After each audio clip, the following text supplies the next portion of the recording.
Welcome back to another episode of She Means Well. Glad you're here. Glad to be here. It feels like, in one way, it feels like it's been a while since we recorded. In another way, it feels like it's been 10 minutes. Yeah, that probably has a little bit to do with Miss Sicky over here. Yeah, we have an apology. Well, I have an apology. We said we are going to have a guest this episode, but this time of year got the best of me. It's like first day of fall, boom, sick. Yeah, sniffles got the best of you. Yeah, I woke up and I always gets me in my tonsils. Like I feel like it's either like you're about to say it always gets me in the throat. No, I was gonna say it gets some people like in their chest, in the head, and it always gets stuck in my tonsils. Well, not to rub it in, but I can't get sick. You know, here and there, it'd be nice to have sick day under my belt, but you know, I call your bluff on that. That's not true. I had okay. Let me set the story straight then. I just had a really weird headache. I don't get headaches often, so when I do, I'm like, oh, maybe I am getting sick. Came home and I was like, yeah, my head. I just kind of lightheaded, whatever. And Bailey's like, oh my gosh, I saw this thing on TikTok. If you swallow a clove of garlic whole, like a pill, it's supposed to be a super good immune boost. It's a natural antibiotic. Yes, and a natural blood thinner. So I took this garlic clove, took it back, and I honestly do feel like it kind of helped the next day. I mean, like I said, I don't really get sick often, so if I am sick, it wouldn't last long, but I think it did help because I did feel better the next day. Yeah. But I will never do it again. And are you serious? I'm serious. It's okay. I don't regret it. I think it was fun to see if it worked, and I do think it worked. But I took it and then a day went by fine. Then second day after taking it, I smelled garlic within my body. That does happen. I can attest to that now. Oh yeah. Because you're on what, day 2? Uh-huh. Yeah. And it's nobody smelt it on me. Thank goodness. But it was I could smell it inside of me. And that's so disgusting, but that's what it was. Yeah. You know what I mean now? No, for sure. I got my lashes done and I was like, I can't open my mouth. I know, but it's not your breath. Yeah, but it feels like you said, it feels like it was coming out of your esophagus. Yes, or your intestine. Yeah, I do get that now. But I'm with you. I normally never get sick, and I think it's because we work with the general public. Mm-hmm. And the last time I was sick, I had one weird 24-hour bug thing, but before that, it's been... But that was food poising or something. Something weird, because it was all of my family that, whatever. Yeah. Yeah, that's true. Yeah, but January, it would have been 3 years since I had COVID, and that was the last time I got sick. That was the last time I got sick too, which would be 2 years ago. When you first started, in your field, did you get sick from starting to work with public? Because one time, in the beginning of my career, I got strep throat, I think 5 times in 1 year. And I definitely didn't have 5 weeks of vacation. You never had your tonsils removed? No. I never have either. My sister did. And I remember it was one of you. I don't know why they didn't get me out too.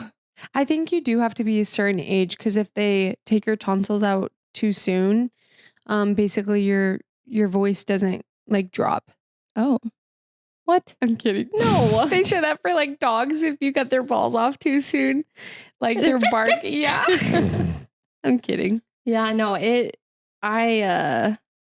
so you have to have it out 7 times or something crazy. And yeah, it's weird, but I will say the whole garlic thing, going back to that for a second, as much as it was gross and I won't do it again, it was kind of fun being your little science project. Oh, there's more to come, baby. You were so excited. So I was. Sign me up. Well, it jinxed myself because then I got sick the next day or 2. I know. But then, okay, so I took it a step further. So I did the garlic, knocked it back. What you need to do when you get sick, and I get it, it's gross, it's stinky, but this thing I think really kicked it. It was garlic bombs every 4 to 6 hours, and you chop up 1 or 2 garlic cloves small, cayenne pepper, honey, lemon essential. Well, you're supposed to squeeze a lemon, but I did lemon essential oil, eucalyptus essential oil, and then half a cup of hot water and just knock it back.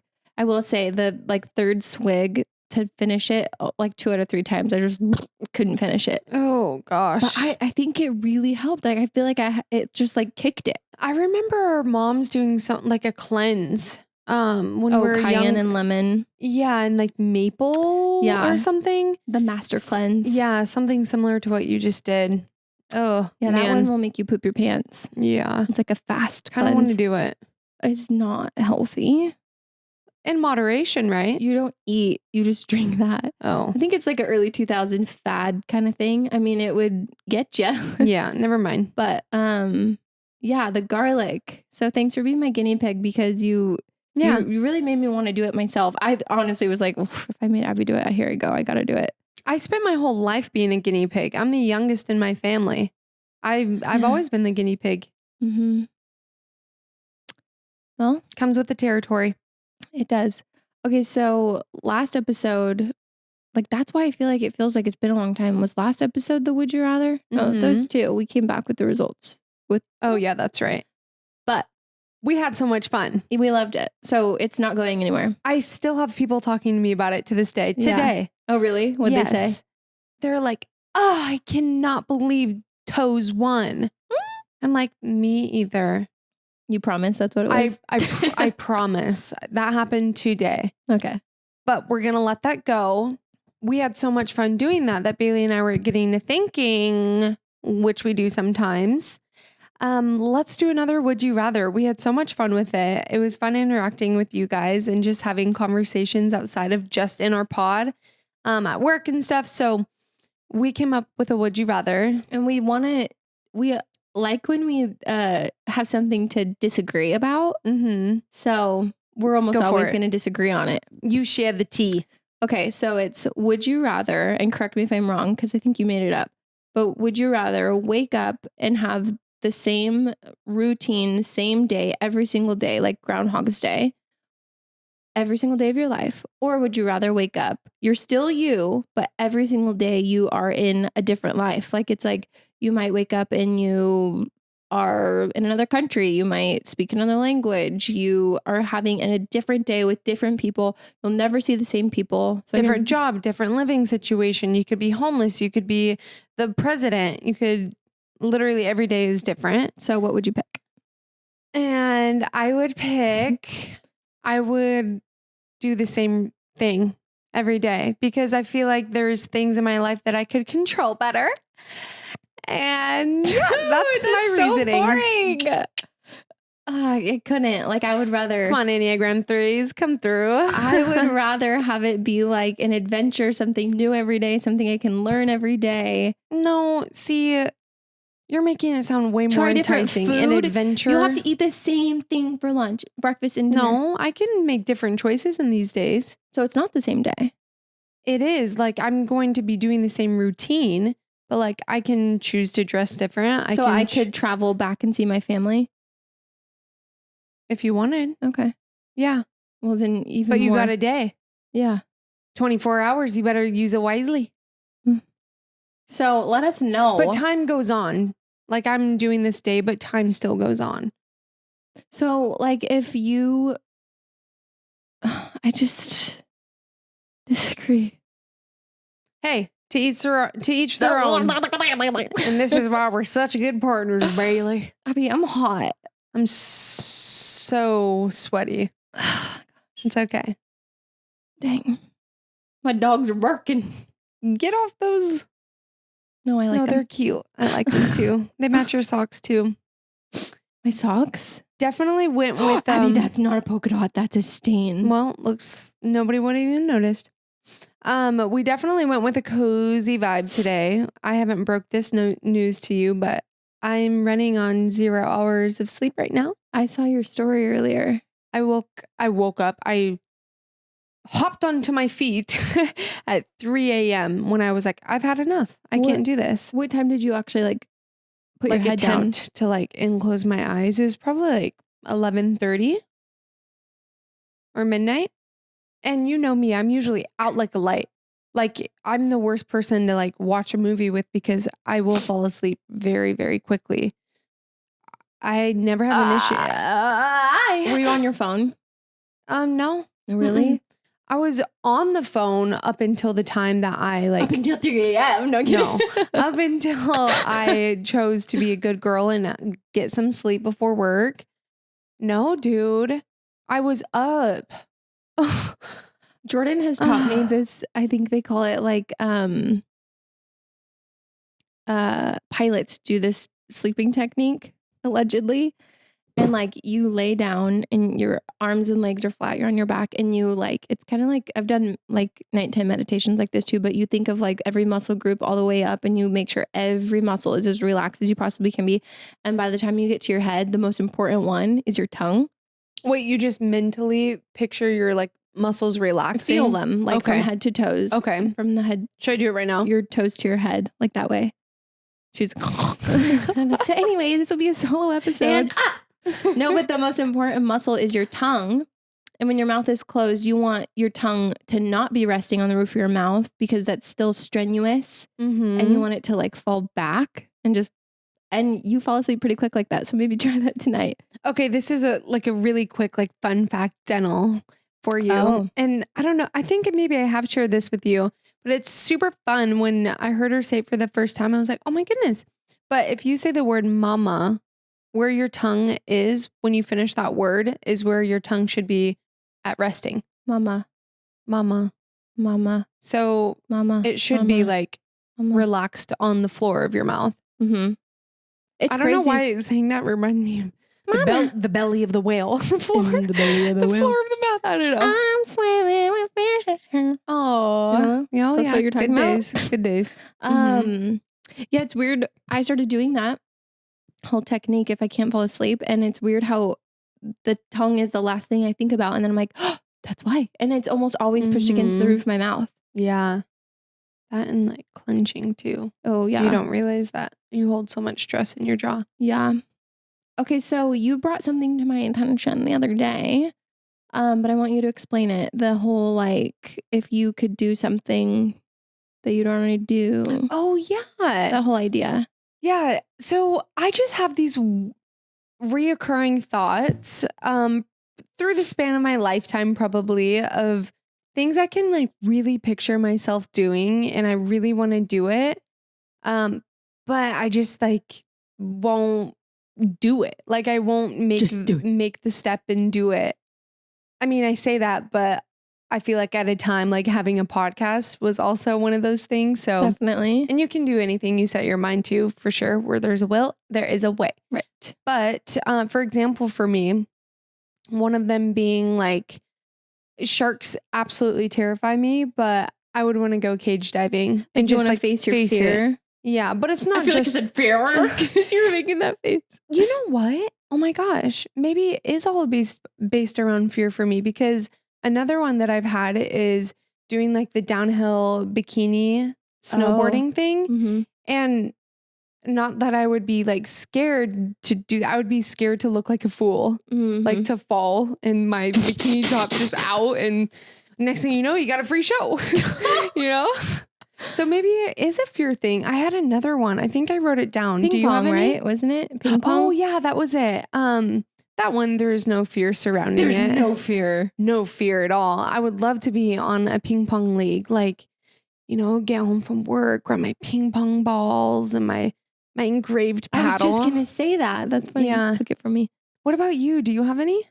Well, my mind doesn't necessarily go to like activities or things that I want to do like that. The podcast was one for sure, like on my list of what I wanted to do. And I didn't feel like it was like attainable. Yeah. But more so when you asked me that question the other day, I think of like jobs I would want to do in another lifetime. Which is so weird. Yeah. It's weird how your brain goes different places. Yeah. No, I was just saying, I feel like that's typically would be opposite. Like I traditionally would be like, what job? Oh yeah. You know, I know that is funny. But like I've always loved sounds. Our whole family does love sounds. Like the driving, my mom, your mom probably too. Every time you drive over gravel, you roll down the windows and just listen to and go like 20 below the speed limit. Yeah. 1 mile an hour. Yeah. So with that, I would love in another lifetime to be like an audio sound effects engineer where you're like That is so cool. crunching celery and as if it's like a bone breaking or like hitting coconuts together like it's horses Oh my walking. gosh. Like that would be so much fun. So cool, Baylie. I would be satisfied all the time. Something similar to that would be commercials. I think you're the one that told me about this, but like for milk, they use glue. Oh yeah. Like coming up with those types of things. Yeah. Or they like spray stuff down with something super reflective. I don't know if it's water, but to make like grease look like on a burger. So like in props somehow. Yeah. I think that'd be really so cool. fun. Or bringing a set to light, which I think you would be good at that because you have a really good eye like for interior type of stuff. Don't judge the bullet holes behind Hey. It's a work in progress. I need to say here. That also just reminded me, wow, I don't know what just happened, but I became chatty Cathy over here. Baylie woke me up the other morning. It's bad, Albert. Thank you for that. I busted your door down. I needed it. I was sleeping in, bad girl. Oh yeah, I've been sleeping in the last couple days too. Maybe my body is fighting something. My mom, anytime I would sleep in like that, she'd go, "Oh, your body must needed it," and I'm like instantly like, "Okay, I know. Guess I did. That's just an excuse. No, it's so you don't punish yourself all day. I know, but come on, it's a day off. It's okay." The other thing I would love to do, string is a little weird. The other thing I would love to do, and I think I might make a side business out of all these businesses I love to start nowadays. I love it. We love a girl with drive. Oh yeah. Everybody send me your tangled jewelry. I could spend all day detangling. Ugh. So fun. Like I'll get in there with 2 pairs of tweezers and like pull it apart. I have had friends give me their jewelry and I have. It's so fun. I love it. I just want to like hyper focus and just stay there. See, that frustrates me so much having tangled jewelry. That's why I have to this day right now probably like 3 necklaces because once they're tangled, I don't buy expensive jewelry. I lose it or they get tangled and throw it away. Have you seen that like thing that I wear on the back of? I have 2 like layered necklaces I wear all the time. The weight? It's not. I mean, it is heavier, but it's not necessarily a weight. But it has like a clasp for each end, and so they like never will tangle because it's like the necklace attaches to the weighted kind of thing on one side, and then it goes around to the other side and it attaches over there. So the 2 sides can never. Yeah, Amazon. And you get like 3-pack. Dude, you always have like the coolest things. Instagram ads, I know you give yourself a hard time and I know you're like, I've done better. But like you have accumulated some really cool stuff. I love finding things and I feel like my dad when I say this, or Jordan, him too, like I love when things make my life efficient. And like it's like I will spend money on things that are like they just like up the value of your life. Cause it's like, if it pisses you off, your necklaces get tangled, there's got to be a solution. Oh my gosh. So whenever there's something that's just like, my shoelace, whatever, like anything that annoys you, like see if there's something. And if there's not, invent it. See, yeah. Find a need and fill it. But I haven't. That's where you really remind me of my mom. Yeah. She's that way. Me, I definitely need more practice in the patience area. Because I just get frustrated, or maybe not even frustrated, but I'm just like, I could be spending my time doing something better. Toss it. Achieving. I love throwing stuff away though. Oh, well, teach me that love because we need to go through some cupboards, closets, things here. We need to do like fall cleaning. Forget spring cleaning. I ain't waiting. No, I know. There's so many good things. Just saying fall, like I'm so excited. I do feel like things slow down a bit and I am able to more do the closets. Like we're back in a routine. I love it. I honestly feel like fall in my mind is way more, maybe it's like the back to school mentality. It's way more like fresh start new year than January to me. I agree. It's like, it's new, it's seasoned, it's routine, like you said. Yeah. And January feels like, let's go to the gym. And let's celebrate my birthday. And your birthday. I'm just kidding. No, I agree with you too. And I think it's exciting. We're stepping into the holidays.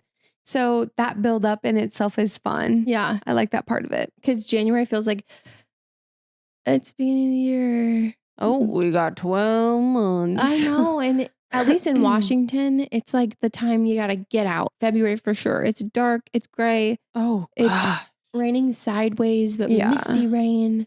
I love, like, this state is so beautiful. We do have really beautiful seasons, but I will say spring is my least favorite season because here all that means is more rain.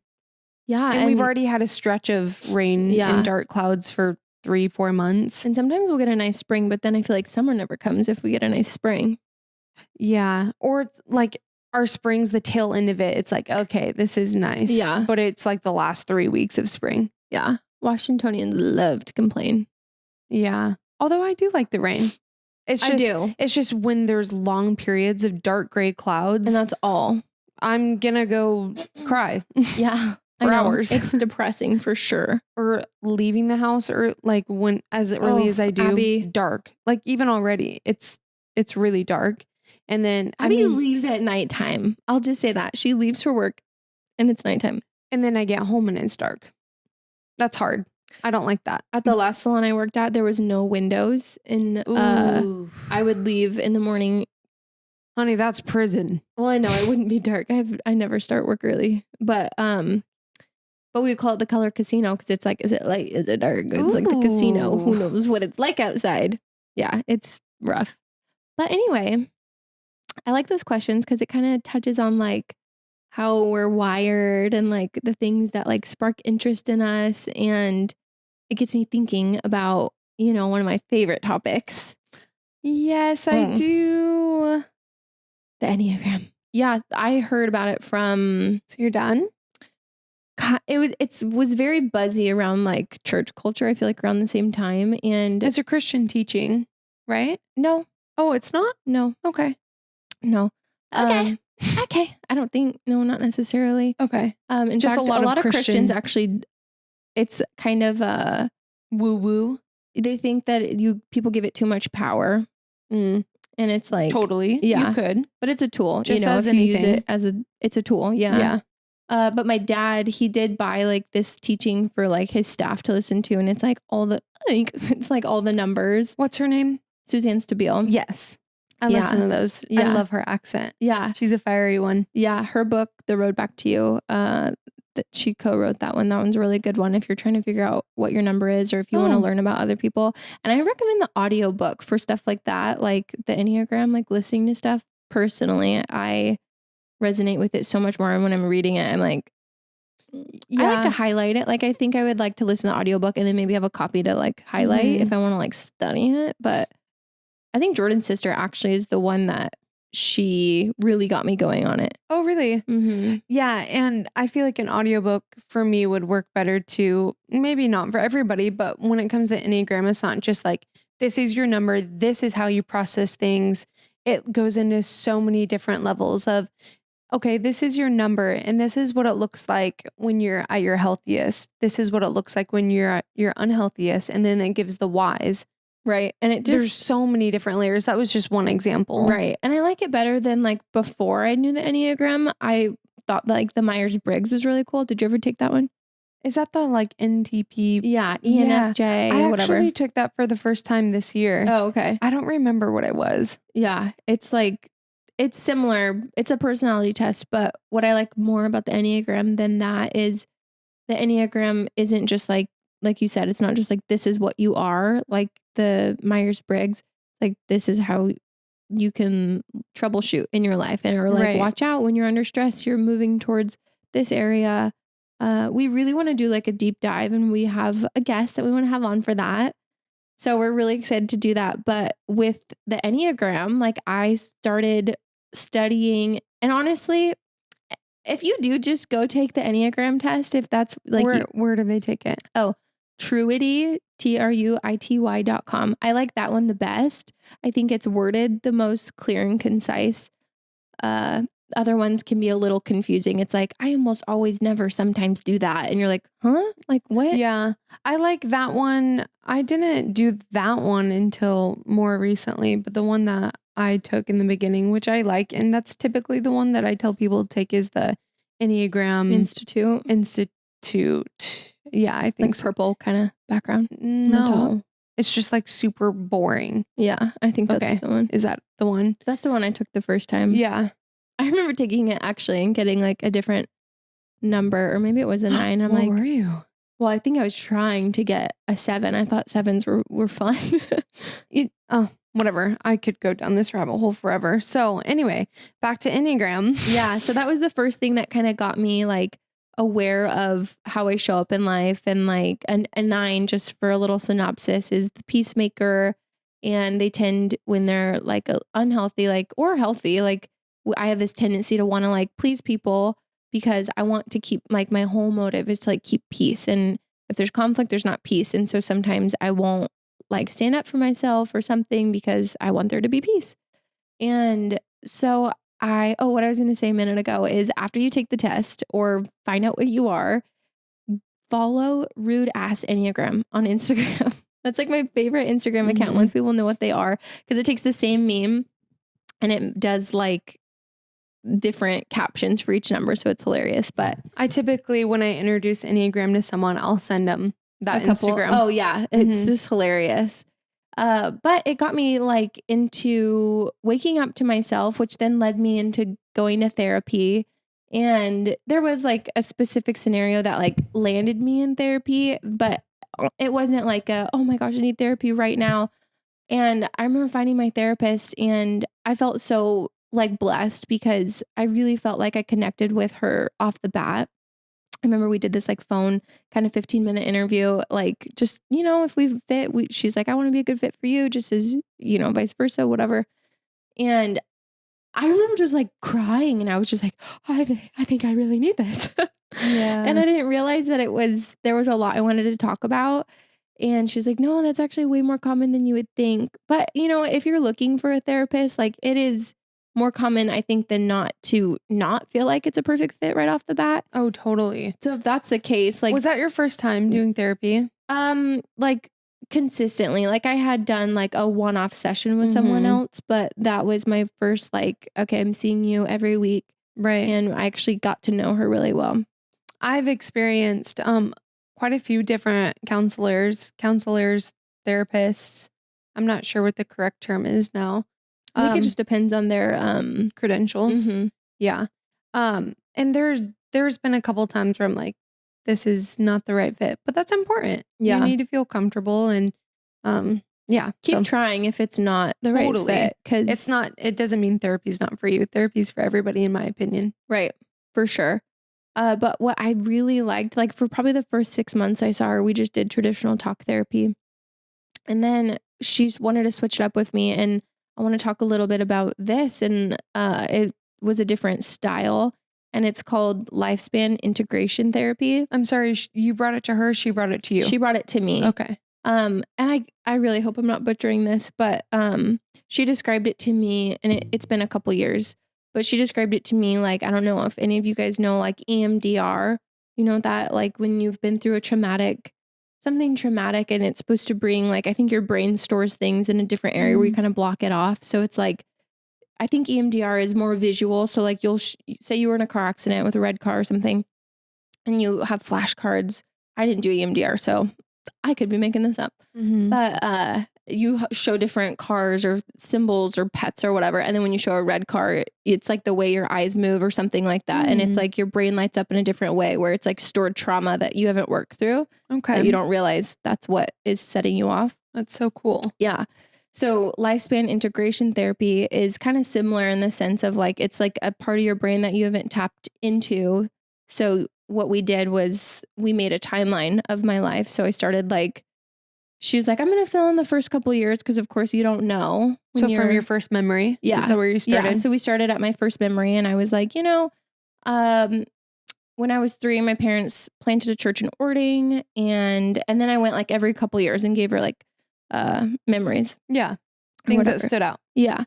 And so that was like that one session. And then the next week we came back, and she was like, so she just read through my timeline, and she's like, on the very first go, she was like, I'm going to just like fill in the first couple years from when you were a baby. Probably January 25th, 1999. Abigail was born. That was definitely on my timeline. Actually, I do have I don't know if I made it up, but a faint memory of you being born. No, I feel like I remember my mom. Sorry. I feel like I remember my mom being like, Patty had the baby, which maybe my mom was there, so maybe I made it up, but whatever. Sorry. No, it's okay. So she was like, I'm going to fill in the first couple years. So to begin, she was like, okay, so your parents were so excited to have you and they brought you home from the hospital. You had a brother and a sister and you were the youngest. And then a couple years later, year 2, you're learning to say no. You want to pick out your own outfits. You want to, you're getting a little bit more independent. And then year 3, your parents plan a church, yada, yada, yada, and down the line. And so she does that one time and she's like, so you don't have a journal or something by you? Like if anything pops up. And she gets done and she's like, so did anything come to mind? And I was like, no. Honestly, she gets done. She read through my timeline. Like this type of therapy. With the hard hitters that you had given her. Yeah. It's just like over the years, like every couple of years. Okay. And so this type of therapy, it's like a repetition kind of thing. Okay. So she does ran through it one time, that first time. And she's like, so did anything come to mind? Anything jump out at you? And I'm like, no, honestly, I feel really blessed, like hearing my timeline back. Like I do have a really loving family and like nothing really stuck out. She's like, okay, so we're going to do 3 more reps. And she read me the timeline again. Same thing. Same exact thing. Your parents were so excited to bring you home from the hospital. Okay. Your brother and sister, This is so cool. You were 2 years old. You were learning to say no, And after she read through it the 3rd time, I'm like scribbling in my journal as she's going. So I know what to tell her when she stops. And I start crying. Oh, wow. Like a lot. Like weeping. Yeah. And she was like, okay, like what jumped out at you? And that's why I brought up the EMDR thing. Cause it's kind of like, you don't really know what's going to jump out. Right. And so why were you crying? I'm just kidding. So the whole premise of this thing is to like basically go back to your childhood memories, but you're viewing it now like, what's that movie? The Christmas movie with Scrooge? Miracle on 24th Street? Yeah. That movie where you're kind of viewing it from like a different perspective. So like 3 POV. Yeah. Third person. Yeah. So you're viewing it through a different lens. And I started crying and I was like, you said the whole thing. And it's funny because it was a point that she made up. She's like, you're 2 years old and you're learning to say no and da-da-da-da. And I was like, what 2-year-old is a people pleaser? What 2-year-old can't like wants everyone to get along and like, it's okay. Like, no, you just are who you are when you're 2. Mm-hmm. And like that's when it clicked for me. I'm like, oh, this is learned behavior. Like I have become, which it's like, if you're going to become an Enneagram, you're going to become a number. You're going to become a personality type. You are who you are by the time you're 5 is what they say. Okay.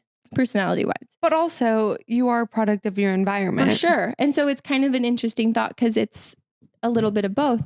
So yeah, it was really interesting because she's like, I'm like, yeah, when did I become this people pleaser kind of thing? And so that whole timeline thing was just really cool because it really helped me wake up to these specific memories and things that I didn't realize I had become like I was so asleep to myself and how I was like actually showing up in life.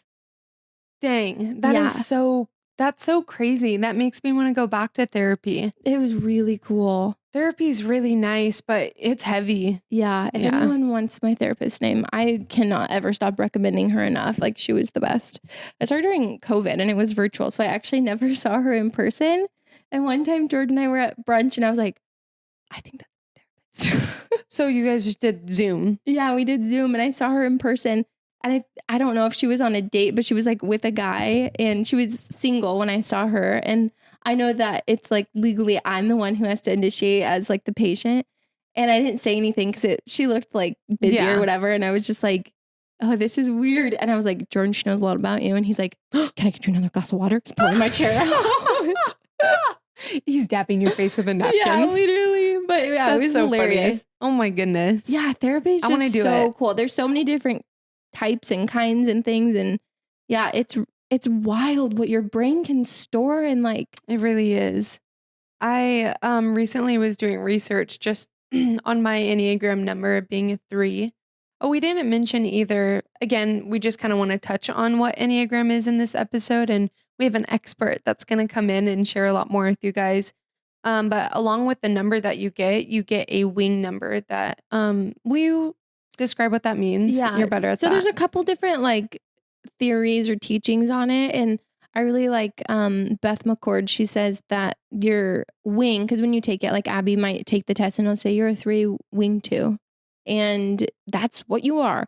But Beth McCord says your wing is kind of like the salt and the pepper to your life. So your wing can only be, as a 3, it could only be a 2 or a 4. Because the Enneagram is kind of like a 1 clock. through 9. Yeah. And it's like a 9. Clock, and 9's at the top. And then it goes 1 through 9. And so, yeah, your wing, like as a 9, my wing can only be a 1 and an 8. And some people think that like you only lean towards one wing. Like I think Suzanne Stabile says like in one part of your life, like one half of your life essentially. And then maybe after you have kids and life changes, you might lean towards the other wing, which could be true too.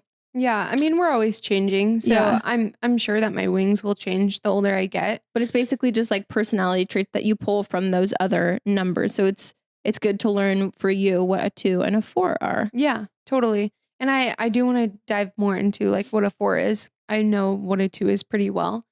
But being a 3, this article I was reading was saying typically 3s have a childhood grown up with a mom that is not just nurturing, but very nurturing and very caring and very present. And that was how it was for me. But I'm having a hard time understanding how that could make me so emotionally being a 3, like your emotions don't come easy. It's hard like to face your own emotions and really sit in them, understand them. And so growing up with a mother that was so not that way is really interesting to me, how I then am almost the opposite. Not saying I don't have feelings. I definitely do. But you like learn at some point, I think a 3, they say they learn to like put it in a little bottle and put it on the shelf. And like, I don't have to tap into that right now because it's not making me like, it's not helping me. It's just like a nuisance. Right. It just feels like weight. Yeah. But obviously the more I grow and learn, like it's so important to sit in those feelings. And I think like a practice I need to start doing a lot more often. And this is as recent, just setting a timer for like 5-10 minutes for me and just to sit in quiet or be praying and just like feel. Yeah. Cause it's so like, I need to feel because, you know, back when I shared with you guys what I was going through a couple years ago, that time in my life, it was like, I had this bucket of feelings that I just continued putting on a shelf, and eventually that it catches up with Enneagram 3s and it kind of makes them crack, and looking stupid or cracking is not fun for an Enneagram 3. It's like the death of you. Yeah. It's super interesting because every number has like a childhood message or a childhood wound. And like, I think that's what really the timeline thing, it stood out to me because the childhood like wound of a 9, I'm pretty sure is like you don't matter. And like, I feel like every Enneagram, when you'll know it's your number when like you read a little bit about like what it means to be that number. And if you read it and you're like, A, I feel naked, or B, like I want to cry and hug that little girl, then that's your number. Because it's like to say like, I don't matter. Like I look back at my memories in my childhood and I'm like, no, I have like such a loving family and blah, blah, blah. But I can also like view it through the lens of like, I'm the youngest in my family. It was a lot about like running around to different things for like sports for my brother and then my sister before I got into that stuff myself. Right. And like my dad being a pastor, and things are about like what we're doing as a family. And like, I never thought like I don't matter. And I never feel like I really sat in that. And my parents did make me feel valued. They totally made me feel loved and like it did matter. But I also can view that now with like the Enneagram lens and be like, yeah, I could see how like being hardwired, how I'm wired, I could see how that could be a wounded childhood message for me. Yeah. Also too, not everything about, okay, you test and you're this number, not everything is going to be like, oh yeah, that's me 100%. There's going to be way more, yeah, that is me, than not. But do your own research too. Like Baylie said, listen to an audiobook talking about all of the numbers and like see what one you resonate with most. Because if you just, you know, you're given a number and you shoot with that, you're going to be left really confused if you're like, okay, wait, no, I can't relate to any of this. It's just dumb. But for me, like a childhood wound as a 3, is lack of parental like support or absence from most likely a father figure. I didn't experience that whatsoever. My parents, both of them were very much there. Both of them were very supportive. I think for me, I could kind of shapeshift that, if you will. That's what we do as threes. Um, into being the youngest and Yeah. feeling like I had to be something so great to be noticed. Right. I mean, mom and dad, I love you. I know you noticed me, but when you're the runt, when you're the caboose, I wanted to be noticed. So I always got super good grades, always did really good in sports because if my parents could see that I'm a really good kid, then I'm noticed. Yeah.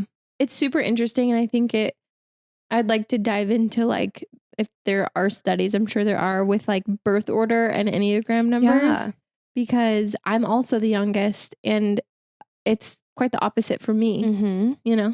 Right. And two, genders in the family. I know that has to have a lot to do with it. Me growing up in majority girls in my family and just having one brother. I don't know. Yeah. That's super interesting. I could seriously research and talk about this all day long. I know. It's amazing. It's a really cool tool. So if you don't know anything about it, you should Yeah. learn. It's helped me so much in just waking up to myself and just like loving Baylie better, understanding like, why did she respond to me that way? Or how could what I say make her feel that way? How did she interpret it that way? Mm-hmm. But understanding her number and the way that her brain is wired, her hardwire, it gives you such a better understanding. And I think it's a great example of loving someone very well. It's super funny too to look at, like, because as serious as the Enneagram is, it's also super light, and it's fun to look at like jobs that a type 3 might have or a job that a 9 would have. And I don't know. Do you have any? For the 3 or for the 9, it's like counselor, therapist, service industry, hairstylist. Like it's definitely like that. And I think for the 3, are you looking it up? I am. I think it's probably like public speaker. Tell me what it says. Or leader. Financial analysis. Yeah, Oh, right. really? It says lawyer, politician, surgeon, marketer, actor. But those are all super like, because the 3, You want to be on the stage. yeah. You don't want to be in the crowd with the people. Yeah. You want to be noticed and not having to deal with like talking to the people. But it's so funny because growing up, like my dad is a 3. So I feel like there's some tendencies that like and I mean, we will get more deep into the Enneagram, but like every number under stress, you like not only you have your wings, but under stress, you move to a completely different number. So for me, or insecurity, so a 9 insecurity, I move towards a 3. And so And me vice versa. no, excuse me. It's a 6. Yeah. Yeah. But kind of, because you do go to in a way a 9, whatever. Yeah. But it's funny because I think back in school and like describing what a 9 is, I don't think you would think that person would want to like stand up and talk, but I was always the one that's like, if you guys do the work, I'll do the presentation like all day long. That is surprising. Yeah. Probably because you didn't want any conflict to arise. Maybe your group, nobody else. Yeah, that was like the easiest thing to do, was to just be the one that's like, oh, I got it. And me, I was like, or people would look to me like, you got it? Yeah. Like, yeah. Yeah. I don't know. It's really interesting, and it's fun we will dive into it more. But yeah, I just kind of wanted to share about like therapy and the timeline thing. And there's so many different kinds of therapy. And like, I've been thinking about going back to therapy, and there's not even like anything that's like pressing, but it's just so like, find a therapist before you need a therapist is what mine taught me. It's so good. Yeah. Before the bomb blows. No, it's cool. And nothing even has to happen in your life, for you to go to therapy. Like, I really think it's important for everybody to do it. It's a great, great tool just to become aware of yourself. Oh my gosh. It literally changed my life. Yeah. Forever. I think I've had a pattern of going to therapy when I'm going through something. So, I'd like to look into going to therapy again just to de-stress like everything that I do have going on in my life. Yeah. And they're not only there for trauma, you know, they're there to give you really great tools so that you won't feel like you need a therapist. Right. Right? My ears are so plugged. You don't sound very sick. I just you tried sound to a little stuffy, but not. do this, and that's the worst. I'm not a Starbucks girly, for the record, but Jordan bought me a medicine ball the other day. I got him back today, and I got one for us, and I never had this before. I haven't either, but there's a couple girls in my office that really like those. Oh my gosh, it's so good, Abby. What kind of tea is even in this? Jade citrus mint. I didn't used to be a Starbucks girly, peach but tranquility. I do not care for it. I like it. Not their coffee. I like it. You do? What do you get? It just depends. Like right now, I've been getting a pumpkin cold Pastel? brew. Oh, An Americano. I won't just do like my regular just a coffee stand order with Starbucks. yeah. Like typically I'll get an Americano splash of oat milk situation, but at Starbucks it's just not the same. It's not the same. I feel like everyone has like their little stand order and then their Starbucks order. That's true. My Starbucks order is a cold brew, just black, and then my little stand is just like an Americano black. But we're big coffee gals here. Yeah, we are. I literally had a coffee at 3:15 a.m. this morning. I seriously can't believe myself. What did you said you worked out? You didn't go to the Y though? No, I just did like a little home thing. Oh. And then I read my Bible, drank my coffee, hung out outside. Outside? Like a crackhead with my dog. It was dark. Did you eat a bowl of soup this morning? Nope. There was a bowl of soup by the sink and I was like, Abby? Yeah, it was weird. At one point today at work, I didn't eat dinner last night either. But thank you for my lunch. The soup was really good. Like it? Baylie made a really yummy chicken noodle soup. And she was sick. Yeah, Jordan's dad gave me the recipe. It's not traditionally have noodles in it, but I needed to. I liked it. It was really good. And I didn't have noodles, so I just cracked a bunch of lasagna. I kind of digged it, honestly. Yeah. It was kind of cool having like the different size shapes of the noodles in there. Thanks, Abs. Seemed intentional. Serious. But anyway, yeah, I like, instead of just like go to the bathroom, and like I stood out there, like took in the cold breeze, and I was up. I wasn't like, oh, this day's going to be hard. Yeah, isn't it weird? Although all day I'm like, God, please get me through today. God, please. Isn't it weird when you're up at that like crackhead energy hour? It's like either you're going to the airport or it's like you don't sleep and you wake up and you're like, the air smells different today. Like you are just like one with the earth. Like it's different. Yeah. And then every other day it's like so hard to peel your eyes open. I know. It's wild. I know. Especially like on the days you do get that. You know what I just thought? Full hour of rest. We did like a cold plunge situation. Like I did it once, you did it twice this summer, and we've been talking about wanting to get one here. Beautiful. What if we just put like a spray bottle next to our bed? Just oh my goodness. You up. That reminds me, my brother growing up, sorry, Caleb, probably still to this day, has a hard time waking up to an alarm. And my mom had it. So she like got so many different kinds of alarm clocks to like wake him up. Like one you put underneath your bed mattress and it like vibrates the whole bed or something. Like one of them, I don't know. There's like interactive ones. Hattie. Poor Caleb. Still to this day doesn't get up. Oh my gosh. You. Oh, Caleb. Well, you guys, thank you for tuning in again to our episode here. That was fun. I had a really good time just talking about that stuff. Yeah. It's like, well, that's one of the most favorite things I get to talk to you about is Enneagram, because you are very knowledgeable. You obviously spend the time like researching it too. So it's really fun for me and I'm sure our listeners. So thank you. You're welcome. We will have our guest on for that eventually, but we need to reschedule our first guest. Yes. So in due time, should we tell what those guests? I feel like I just spoiled it. Let's tell. It's fun. It's exciting. Rock, paper, scissors. If I win, we don't tell. If you win, we tell. Is it rock, paper, scissors, shoot? Baylie, what is it? I want to know what you think it is. That. Okay. Rock, paper, scissors, shoot. Rock, paper, scissors, shoot. Rock, paper, scissors, shoot. Abby. How's it feel to lose? I had to lose. So don't forget about the would you rather. Oh yeah. Don't forget about the would you rather. if you want to have the same day or have fun. And I would love for you guys to, I love the text of you guys telling me what you would pick, but I need you guys to be commenting on our Instagram post so then we can count it in the polls so I can beat Baylie. Yeah.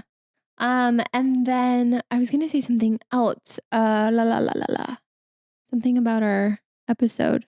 Oh, next episode, we are going to get a little, well, we are cozy now, but we're going to be talking cozy next time. Right. Our fall favorites, fall must have. Like Abby said, I love to find things that make my life efficient. And there's a couple cozy things that I can't live without. It's changed my life and I will share. I won't gatekeep. And some of them I've adopted too. Yeah. Abby has some too, cozy, for sure. All things cozy. And then you guys, it would mean the world, absolute world to us if you would take the time, if you like this episode, to follow us on Spotify or Apple Podcast. It goes a long way. And we'd really appreciate it. Yes. Love you guys. Bye, you guys. We'll see you next time. See ya. Bye.